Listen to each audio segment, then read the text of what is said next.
आप देख रहे हैं मेट्रो दिनांक टीवी न्यूज। आइए देखते हैं आज की खास खबर। मालाड 42 के रशनिंग ऑफिस में भ्रष्टाचार का मुद्दा गहराया। पूर्व नगर सेवक अजीत राव राणे का तीखा हमला।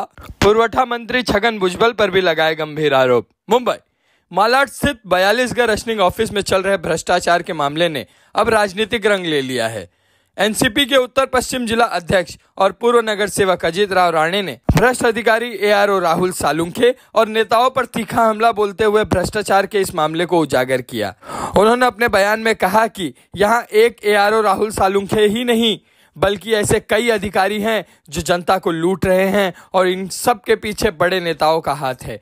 मालाड के 42 के रशनिंग ऑफिस में एआरओ राहुल सालुंखे पर भ्रष्टाचार के गंभीर आरोप पहले ही लग चुके हैं। वहां आने वाले कई गरीब और जरूरतमंद नागरिकों का कहना है कि अपने राशन कार्ड बनवाने या नाम जुड़वाने के लिए रिश्वत देनी पड़ती है। जो व्यक्ति रिश्वत नहीं दे सकता उसे अपमानित करके बार बार ऑफिस के चक्कर लगवाए जाते हैं।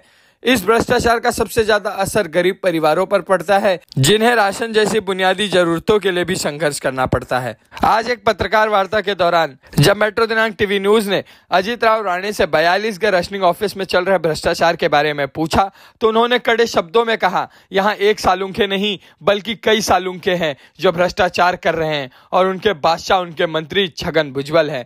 अजीत राव राणे ने आरोप लगाया कि अच्छी पोस्टिंग पाने के लिए अधिकारी 20 से 25 लाख रुपए देते हैं और फिर गरीब जनता से अत्याचार करके रिश्वत वसूलते हैं। उन्होंने स्पष्ट रूप से कहा कि सिर्फ सालुंखे ही नहीं, ऐसे कई अधिकारी हैं जो इस भ्रष्टाचार के खेल में शामिल हैं और इन्हें बड़े नेताओं का समर्थन प्राप्त है जिससे ये निडर होकर अपनी मनमानी करते हैं। इस बातचीत के दौरान अजीत राव राणे ने केवल भ्रष्ट अधिकारियों पर ही नहीं बल्कि महाराष्ट्र सरकार पर भी निशाना साधा। उन्होंने हाल ही में सिंधुदुर्ग में छत्रपति शिवाजी महाराज की मूर्ति खंडित होने की घटना का हवाला देते हुए कहा कि प्रधानमंत्री ने जिस मूर्ति का 8 महीने पहले उद्घाटन किया था वह आज खंडित हो गई क्योंकि महाराष्ट्र सरकार ने मूर्ति निर्माण में निम्न दर्जा का काम करवाया और उन ठेकेदारों को ठेका दिया जिन्हें कोई भी अनुभव नहीं था। इस घटना के बाद एनसीपी शरद पवार गुट के डिंडोशी तालुका के पदाधिकारियों ने छत्रपति शिवाजी महाराज की मूर्ति का दुग्ध अभिषेक करके अपना विरोध जताया। उन्होंने सरकार पर निशाना साधते हुए कहा कि यह सरकार सिर्फ अपनी जेब भरने के लिए लगी हुई है और जनता के हितों को अनदेखा कर रही है। जनता की ओर से अब यह मांग की जा रही है कि भ्रष्ट अधिकारियों और उन्हें संरक्षण देने वाले नेताओं के खिलाफ सख्त कार्रवाई की जाए। पूर्व नगर सेवक अजीत राव राणे के बयान के बाद से यह मुद्दा और भी गर्मा गया है और अब सभी की निगाहें इस बात पर टिकी है कि राज्य सरकार और प्रशासन इस पर क्या कदम उठाते हैं। आइए देखते हैं मेट्रो दिनांक टीवी न्यूज से बात करते हुए पूर्व नगर सेवक अजीत राव राणे ने क्या कुछ कहा इस रिपोर्ट में। दिनांक परिवार की तरफ से आपका हार्दिक अभिनंदन, हार्दिक स्वागत। सर, क्या वजह है कि शिवाजी महाराज का आपने दूध से आपने अभिषेक किया, क्या वजह? आपको मालूम है कि 27 अगस्त 2024 सिंधुदुर्ग जिला मालवण में राजकोट बोल के जो एक किला है वहां पे 23 दिसंबर 2023 में ये देश के पंतप्रधान नरेंद्र मोदी, ये राज्य के मुख्यमंत्री एकनाथ शिंदे, राज्य के 2 उप मुख्यमंत्री अजित पवार, देवेंद्र फडणवीस, इनके उपस्थिति में वहां पे छत्रपति महाराष्ट्र की आराध्य दैवत छत्रपति शिवाजी महाराज का पुतले का अनावरण हुआ और 8 महीने के बाद ये 27 तारीख को 27 अगस्त 2024 को वो पुतला पूरा जमीन के ऊपर टुकड़ा टुकड़ा होकर गिर जाता है, खंड खंड हो जाता है, पूरा खंड खंड हो जाता है कि छत्रपति शिवाजी महाराज महाराष्ट्र के आराध्य दैवत है। हम छत्रपति शिवाजी महाराज के नाम से पूरे महाराष्ट्र में राजकारण करते हैं। हम छत्रपति शिवाजी महाराज को मेरे जैसा शिव भक्त हम भगवान मानते हैं और ऐसे बहुत सारे शिव भक्त हैं कि जो छत्रपति के नाम सुबह उसकी पूजा करके अपने काम की शुरुआत करते हैं। खास करके सिंधुदुर्ग जिला के छत्रपति शिवाजी महाराज का वहाँ पर पूरा जिला उनका पवित्र जिला बोल के उनकी पहचाना जाता है। वहाँ पे अगर ऐसा 8 महीने के अंदर जो पुतला गिरता है वो पुतले का टुकड़ा टुकड़ा होता है और पुतले के पूरे पार्ट अलग अलग भाग में बांटे जाते हैं उधर, तो ऐसा उसका निषेध करने के लिए और छत्रपति शिवाजी महाराज की हमने माफी मांगी कि महाराज हमको माफ कर लो, हम आपको समझ नहीं पाए, उसके लिए कल हमने कुरार गांव में छत्रपति शिवाजी महाराज को दुग्ध अभिषेक करने का काम हमने कर दिया। सर, आपको माफी मांगने की क्या जरूरत थी, क्योंकि आपने तो वहां पे सरकार ने किया था ना, उसमें सरकार के सिस्टम ने पूरा उसको बनाया था सर, तो आपको माफी मांगने की क्या जरूरत पड़ी? सरकार के कुछ लाचार लोग हैं, जो लाचार लोग जिन्होंने जिसको काम दिया था, एक आपने बोल के एक 24 साल का लड़का जिसको काम दिया था, वो श्रीकांत शिंदे, एकनाथ शिंदे के पुत्र श्रीकांत शिंदे का दोस्त है। उन्होंने एक फुट के ऊपर कभी मूर्ति बनाई हुई थी। वो आदमी को 20 फुट की मूर्ति बनाने का पहला कॉन्ट्रैक्ट, जिसको कुछ अनुभव था नहीं, ऐसे आदमी को उन्होंने कॉन्ट्रैक्ट दिया कि मुख्यमंत्री के पुत्र का खाली दोस्त हो। और छत्रपति शिवाजी महाराज का अगर उनको अपमानित होना या उनके पुतले का अवमान होना, ये हमारे शिव भक्त, हमारे जैसे शिव भक्त कि महाराष्ट्र सैकड़ों लाखों ने शिव भक्त, उनको ऐसा लग रहा है कि हम कहाँ से हमारी गलती होगी कि बाकायदा ये सरकार ने, ये दोनों उप मुख्यमंत्री, ये राज्य के मुख्यमंत्री, उन्होंने जाके उधर छत्रपति शिवाजी महाराज की माफी मांगनी चाहिए। उन्होंने माफी मांगा नहीं। हम सरकार की तरफ से शिवभक्त बोल के हमने छत्रपति शिवाजी महाराज का अगर वो सम्मान नहीं कर पाते हैं तो हमने उसकी माफी मांगी कि महाराज उनको माफ कीजिए, आइंदा ऐसा कोई गलती होगा नहीं। अगर ऐसा कोई गलती करेगा तो उसको वहां की सजा, शिवभक्त बोल के सजा उसको जरूर देगी। साहब, ये आप मानते हैं कि इसमें कहीं भ्रष्टाचार हुआ है या भ्रष्टाचार हुआ, इसका पूरा जो जवाबदारी है, जिसका इसका अपमान हुआ, इसको किसको आप दोषी ठहराते हैं साहब? उसको दोषी आज से 70 साल पहले यशवंतराव चौहान, उनके हाथ से जो पुतले उद्घाटन हुआ, आज उनको छोटा सा खर्च भी नहीं आया। मैंने मेरे गांव में मैं भी 14 फुट छत्रपति शिवाजी महाराज का अश्वरूढ़ पुतला बनाया, आज वो भी आज वैसा है। लेकिन 8 महीना पहले जिसके नरेंद्र मोदी जी ने उद्घाटन किया, इस पुतले की परिस्थिति ऐसी हो गई। ये लोग इतना घाई कर रहे कि लोगों को दिखाना चाहते हैं कि हम इतना काम कर रहे हैं। ये लोगों ने समृद्धि महामार्ग की परिस्थिति है, समृद्धि महामार्ग की शायद कल की ये न्यूज है, फिर समृद्धि महामार्ग डैमेज हुआ है कि समृद्धि महामार्ग जैसा रहेगा, अगर ये कोस्टल रोड रहेगा, वो कोस्टल रोड, वो ब्रिज भी वो लीकेज हुआ है। ऐसे बहुत सारे लोग जो नए नए काम किए, ये सरकार ने भ्रष्टाचार किया। ये दुर्भाग्य से बोलना पड़ता है कि इतनी सरकार गिर सकती है, उसका किसी को अंदाजा था नहीं कि जहाँ पे छत्रपति शिवाजी महाराज के पुतले में ये लोग भ्रष्टाचार कर सकते। ऐसी नालायक औलाद महाराष्ट्र में पैदा होना ये हमारे लिए बेकार है। हम उसका निषेध करते, उनका धिक्कार करते हैं कि छत्रपति शिवाजी महाराज के पुतले में वो लोगों ने भ्रष्टाचार। साहब, ये मेरा ज्वलंत मुद्दा जिस समय कि आज कई हफ्ते से मेट्रो जन टीवी न्यूज पे चैनल पे चल रहा है, 42 ग ये आरोप राहुल सालुंके करके है, जो कि आज लगभग 7 वर्ष से यहाँ कुंडी मारे बैठा हुआ, 3 वर्ष तक इंस्पेक्टर रहा, फिर 4 वर्ष से लगातार महाराष्ट्र का, जबकि महाराष्ट्र की गाइडलाइन से 3 वर्ष से ज्यादा कोई रह नहीं सकता। ये आरोप होकर इतना ज्यादा भ्रष्टाचार, आतंक जैसा मचा रखा है भ्रष्टाचार का, कि जैसे आपको मैं बताता, एक सूर्यवंशी करके था जो खाजगी कर्मचारी था, साफ सफाई का काम करता था, अपंग आदमी था, उसको लाफा मारा उसका, क्योंकि राशन कार्ड में नाम नहीं छा।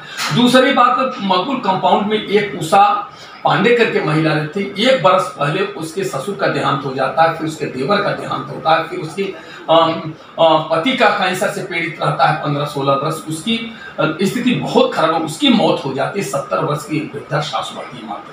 और उसके बाद नाबालिग 2 बच्चे रहते हैं, उनका नाम चढ़ाने और सास का नाम सास आदेश देती है, मतलब आग्रह करती है, विनती करती है प्रशासन को, लिखित देती है कि हमारे बहू और मेरे पोते का नाम चढ़ाए। मगर आमदार सुनील प्रभु साहब, राजहंस सिंह साहब 2-2 बार लेटर देते हैं, लेटर देने फोन भी करते हैं, उसके बावजूद भी कार्रवाई नहीं होती है और न ही नाम चढ़ाया जाता है। ठीक इसी प्रकार से सुमन तिवारी करके संजय नगर में महिला रहती है, उसका भी विधवा महिला है। गांव से लिखा के लाए, तहसीलदार से लिखा के लाने के बावजूद दो आमदारों का लेटर लेके जाते हैं। साथ में डॉक्टर अजंता यादव जो आज की मुंबई प्रदेश कांग्रेस की उपाध्यक्षा है, पूर्व मुंबई कांग्रेस के महिला अध्यक्षा रह चुके, वो साथ में गई और आग्रह करके कि ऐसे लोगों का मदद, मगर उन्होंने किसी दर्द ना कर दिया।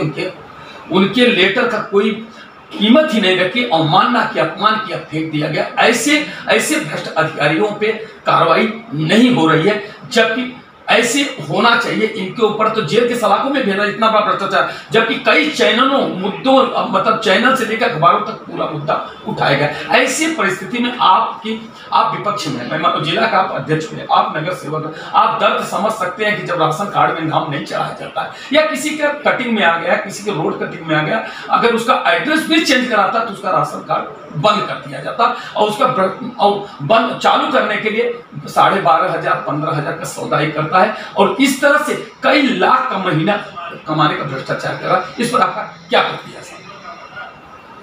मैं सालून के बोल के जो आरोप है मैं उसको पहचानता नहीं हूँ, ना उसका कंप्लेंट मेरे पास अभी तक आया हो, लेकिन आपके माध्यम से, आपके चैनल के माध्यम से अब बार मैं आपके चैनल न्यूज़ देखता हूँ, तो आप उसके बारे में अपने मुद्दा उपस्थित करके कुछ लोगों का जो काम हुआ नहीं, क्या भ्रष्टाचार हुआ है या पैसा लेके काम अगर कोई अधिकारी करता है, उसके बारे में मैं आपके चैनल के माध्यम से मैं देख रहा हूँ। एक सालून के नहीं है यहाँ पे, एक सालून के नहीं है, बहुत सारे सालून के। और सबसे पहले इस डिपार्टमेंट का मिनिस्टर कौन है? छगन भुजबल। छगन भुजबल ही भ्रष्टाचार का बादशाह है। ये लोग, ये अधिकारी जो आते हैं ना, वो उनको पैसा देके आते हैं। अब मुझे बता दो कि एक आमदार सुनील प्रभु जी, सत्ता पे रहने वाले राजवंश सिंह जी, अगर वो पत्र देखे या वो उनको फोन करके अगर कुछ काम होता नहीं है, उसका मतलब क्या है कि ये लोग भ्रष्टाचार से इतने भिड़े हुए हैं कि उनकी गिनती करना अभी नहीं। अब इनकी गलती इनकी नहीं है, ये लोग यहाँ पे आने के लिए मिनिस्टर को उनको नहीं बोला तो 20-20, 25-25, 40-40 लाख रुपए उनको देना पड़ता है और ये लोग गरीबों से वसूल पैसा करते हैं। और छगन भुजबल ये भ्रष्टाचार के बादशाह है। महाराष्ट्र में सबसे बड़ा भ्रष्टाचारी अगर कौन रहेगा तो छगन भुजबल। तो उनके साथ काम करने वाले लोग, उनका जो डिपार्टमेंट है, वो डिपार्टमेंट में काम करने वाले लोग ऐसे ही रहेंगे, भ्रष्टाचारी रहेंगे। लेकिन आपके चैनल के माध्यम से मैं सालून को इतना ही एक विनती बोलो कि ऐसा मत कर लो कि झोपड़पट्टी में जो लोग रहते हैं वो दिन में 100, 200, 400, 500 लेके हाथ के ऊपर उनका पेट है, वो आते हैं, कमाते हैं और खाते हैं। ऐसे लोगों से अगर कोई सालून के, अगर कोई ऐसा अधिकारी, रेशनिंग अधिकारी की दैनंदिन जीवन में ये डिपार्टमेंट काम आने वाला अधिकारी, अगर ऐसा कोई भ्रष्टाचार करके लोगों को परेशान काम करते तो उसके ऊपर कार्रवाई होनी चाहिए। मैं हमारे आमदार सुनील प्रभु जी से मैं बात करता हूं और सुनील प्रभु जी से आने वाले अधिवेशन में ये मुद्दा उपस्थित करके कि अगर ऐसे अधिकारी हमारे कुरार गांव जैसे कि कुरार क्षेत्र उनके पास है और कुरार क्षेत्र एक झोपड़पट्टी है, स्लम है, अगर स्लम में अगर कोई 10,000, 12,000, 13,000, 15,000 लेके काम करने वाला कोई अधिकारी रहेगा तो मैं आमदार से बात की तो उसके ऊपर कानूनी कार्रवाई होनी चाहिए। सर, जबकि सर महाराष्ट्र और मुंबई के थाना के जो कंट्रोलर हैं उनके पास भी शिकायत गई है, डीसीआर के पास भी कंप्लेन गई है। और आपको एक मुद्दे की सबसे बड़ी बात बताना कि मलाड ईस्ट और वेस्ट में 213 दुकानें हैं। हर दुकानों से सूत्र ने पूरे बताया कि हर दुकान से इनको किसी से 15,000, छोटी दुकानें से 15,000 और बड़ी दुकान से 25,000 रुपये महीने का ये वसूलने का काम करता है, जिसके वजह से आज जो राशन कम दिया जाता, 25 किलो की जगह 15 राशन देते हैं, तो ये मजबूरी है उनकी दुकानदारों का चोरी करना। ऐसे दुकान खुद बताते हैं, दुकानदार खुद बताते हैं। और कंट्रोलर के पास कंप्लेन, डीसीआर के पास, फिर भी कार्रवाई नहीं होता था। इस पर क्या थोड़ा सा डीसीआर और कंट्रोलर को आप क्या मैसेज देना चाहते हैं? नहीं, कंट्रोलर हमारे कांदिवली में बैठते हैं, हाँ, जिसको जोन 4 में और उसके ऊपर कार्रवाई नहीं होती है। और अगर ऐसे लीडर लोग उसके ऊपर फोन करके या उनको लेटर देके उनके ऊपर कार्रवाई नहीं होती है, उसका मतलब ये है कि ऊपर से जड़, नीचे नहीं है, ऊपर तक जड़ है। ये बात सही है कि ये हर रेशन दुकानदार उनका एक महीने का एक हफ्ता इनसे बांधा हुआ रहता है। या रेशन दुकान में अगर कोई माल मिलता है तो अगर आप कोई कंप्लेंट करेंगे तो उसके ऊपर कार्रवाई भी नहीं होगी, क्यों ऑलरेडी उन्होंने उनको लाच दिया हुआ है। अब ये भ्रष्टाचार इतना बड़ा मुद्दा हो गया है कि भ्रष्टाचार हमारे मंत्री लोगों के नस में घुस गया है। जब तक ये ऊपर से ये नहीं आएगा, भ्रष्टाचार नहीं होगा, तब तक ये होने वाला नहीं है। और रेशन दुकान से पैसा लेके ये लोग काम करते हैं और रेशन दुकान वाले गरीबों से वो माल काट छूट वो जो रहता है वो करते हैं। हम कितना कंपेयर करेंगे, लेकिन अगर मंत्री सुनता नहीं है तो उसके ऊपर अपन क्या करेंगे। लेकिन पत्रकार महोदय ये बात यहाँ के हमारे आमदार सुनील प्रभु जी, वो उनके साथ बातचीत करके वो कंट्रोल के ऊपर और ये आरोप के ऊपर, सालों के ऊपर कार्रवाई होनी चाहिए, उसके ऊपर मैं जरूर बात करेंगे और उसको न्याय मिलने का काम होगा। आप लेटर देंगे, शिकायत करेंगे? जी पक्का। अच्छा, मेरा ये एक छोटा सा सवाल है कि साहब आप छोटे छोटे मुद्दों पर सब तो ईडी की जांच होती है। आज जो 2500 लाख रुपया एक व्यक्ति पे बैठ के कमा रहा है, जिसके बाद कितनी करोड़ों की संपत्ति, क्या इनके ऊपर ईडी की जांच होनी चाहिए कि नहीं? ईडी की जांच अगर बीजेपी की संबंधित रहेगा तो उसके ऊपर नहीं होगा। वो कितना भी करोड़ का घोटाला कर रहे, तो जब तक मोदी और अमित शाह इनका आशीर्वाद रहेगा, उनके मिनिस्टर के अगर कोई संबंधित रहेंगे तो उसको ईडी का जांच नहीं होगी। ईडी की जांच हमेशा 2014 के बाद अपोजिशन वाले के ऊपर ही हुआ है, उनके ऊपर ईडी की जांच नहीं होगी। नमस्कार दोस्तों, जिस तरह से आज एक बहुत ऐसा मामला आया है और बहुत ऐसे मामले पे इतना दुख होता है और इतनी पीड़ा होती है और ऐसी विडंबना आज हो गई है कि महाराष्ट्र सरकार की जो आज केंद्र में भारतीय जनता पार्टी की सरकार है, महाराष्ट्र में भारतीय जनता पार्टी की सरकार है, उनके आमदार राजहंस सिंह है, उनके लेटर के बावजूद भी जो 42 ग के ये आरोप है राहुल सालुंके जी, वो पैसे की मांग करते हैं। और एक विधवा जो कैंसर से जिसका पति मर जाता है और उसके बावजूद भी उसके नाम राशन कार्ड में नहीं डाला जाता है, जबकि उसकी सास लिख करके देती है मेरी बहू का नाम डालना चाहिए। यहाँ तक ये आरोप ने पैसे की मांग किया, पैसा नहीं मिलने पर उन्होंने कहा कि एक काम कीजिए, आपको तहसीलदार से लिखवा करके लाइए। उन्होंने क्या किया, तहसीलदार से गांव से लिखवा करके लाया, प्रधान से लिखवा करके लाया और एसडीएम से लिखवा करके लाने के बावजूद उसमें यह बताया कि इसमें राशन कार्ड में उत्तर प्रदेश में नाम नहीं है। उसके बावजूद भी ये भ्रष्ट राहुल सालुंके जो अधिकारी है, भ्रष्ट अधिकारी, आमदार के लेटर देने के बावजूद भी कानून की धज्जियां उड़ाते हुए ये महिला, पीड़ित महिला को आज दर दर भटकने पे मजबूर कर दे, जो कि यहाँ के भारतीय जनता पार्टी के कई कार्यकर्ताओं ने सपोर्ट में किया।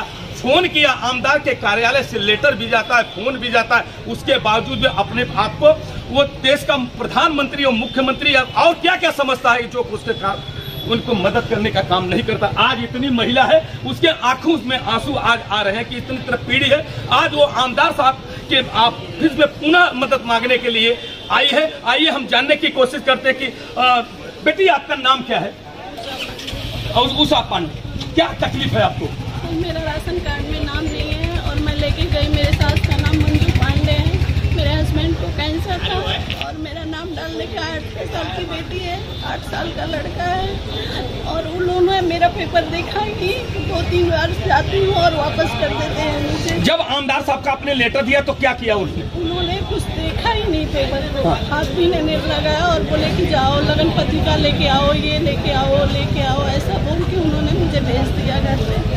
अच्छा, आपने और आपके पास पुरावा के जो गांव के कोई आपने तहसीलदार के यहाँ से कोई लेटर लाया आपके पास है क्या? देखिए, ये एग्रीमेंट है, वहां से लिखा, उनकी जो शासन ने दिया है वो वहां से ये वहां लेटर भरा गया है जो कि मंजू लिख करके दिया, जो उनकी सास माता है उन्होंने लिख करके दिया, उन्होंने पूरा फार्म भरा। उसके बाद आधार कार्ड है आधार कार्ड के बाद पूरा दस्तावेज है, एक एक चीज उत्तर प्रदेश के से लेकर के पूरा यहाँ तक की पूरी सिस्टम। राशन कार्ड में उन्होंने जब यहाँ तक ये साबित किया गया कि हर एक चीज होने के बावजूद भी राहुल सालुंके को केवल पैसे की जरूरत है, पैसे की मांग। हम और क्या क्या और इनका क्या है पुरावा के रूप में, और क्या क्या है जरा सा आप बताने की कोशिश कीजिए, मैं आपसे मदद मांगता हूँ। हाँ देखिए सरकार का ओलख पत्र है, सब कुछ होने के बावजूद भी हर जो डॉक्यूमेंट्स आज संविधान के और नियम के मुताबिक होता है वो सब इनके पास है। उसके बावजूद भी सबसे दुखद बात है जो जिस आमदार राजहंस सिंह के नाम से मुंबई महानगर पालिका में बुलंद आवाज होती थी, अच्छे मुंबई कमिश्नर से लेकर मुख्यमंत्री तक की उनके बातों को बहुत विशेष रूप से सुना जाता था और उस पर गहराइयों से सुनने के बाद कार्रवाई होती थी। आज वो आमदार राजहंस सिंह की लेटर को उन्होंने अपमानित किया और उन्होंने ऐसा तिरस्कार किया, उन्होंने फेंक दिया। ऐसा मैं अभी आमदार साहब के जनप्रतिनिधि है, मैं उससे भी पूछने की कोशिश करूंगा क्या क्या ऐसे भ्रष्ट अधिकारी पे कानूनी कार्रवाई होनी चाहिए कि नहीं। मैं अभी आप आमदार साहब के पास आई है मदद मांगने के लिए, हाँ उनसे क्या कहेंगे कि हमारी मदद होनी चाहिए? नहीं हमारा लेटर उन्होंने देखा ही नहीं सर, यही सोचती हूँ मेरा नाम पड़ जाए और मेरे बच्चे लोग का नाम पड़ जाए, थोड़ा हम लोग को राशन मिले, इसलिए मैं बार बार दौड़ के आती हूँ और वो लोग कुछ करते नहीं हैं। देखिए उन्होंने ये कहा है कि हमारे नन्हे मुन्ने जो बच्चे हैं, मेरे पति कैंसर से एक्सपायर होने के बाद ये नन्हे मुन्ने बच्चे को राशन चलाना घर का मुश्किल है, क्योंकि जो बूढ़ी सास है वो भी कोई काम धंधा नहीं करती, ये भी मेरी बहन ये भी कोई काम धंधा नहीं करती है, आज दर दर भटकती है एक एक राशन के लिए कितने। जबकि महाराष्ट्र सरकार ने और देश के यशस्वी प्रधानमंत्री ने राशन फ्री किया है, मगर राशन फ्री तो जरूर किया है, मगर ऐसे भ्रष्ट अधिकारियों को कुर्सी पे बैठा दिया है जो कि अपने बाप की बपौती समझते हैं और उन्होंने कानून की धज्जियां उड़ाते हुए ऐसे लोगों को सताने का काम करते हैं। जिस तरह से आज संजू के ऊषा के आंख से आंसू झलक पड़े, ये सबसे बड़ी विडंबना है। मैं यहाँ पे इतनी बड़ी जनता जनार्दन खड़ी है, आज इतनी बड़ी भारतीय जनता पार्टी के कार्यकर्ता खड़े हैं, मैं उनसे भी ये बात को लेकर के उसका भी बाइट लूंगा, उनसे भी प्रतिक्रिया लूंगा और जानकारी देने की कोशिश करूंगा। और ऐसे मैं इस अपने चैनल के माध्यम से पूरे शासन और प्रशासन के केंद्र सरकार और राज्य सरकार के अधिकारियों से मैं मांग करता हूं कि राहुल सालुंके को तत्काल निलंबित किया जाए और उनको ऊपर सख्त से कानूनी कार्रवाई किया जाए, ताकि ऐसी कोई भी पीड़ित व्यक्ति अगर जाए तो उनको न्याय मिल सके।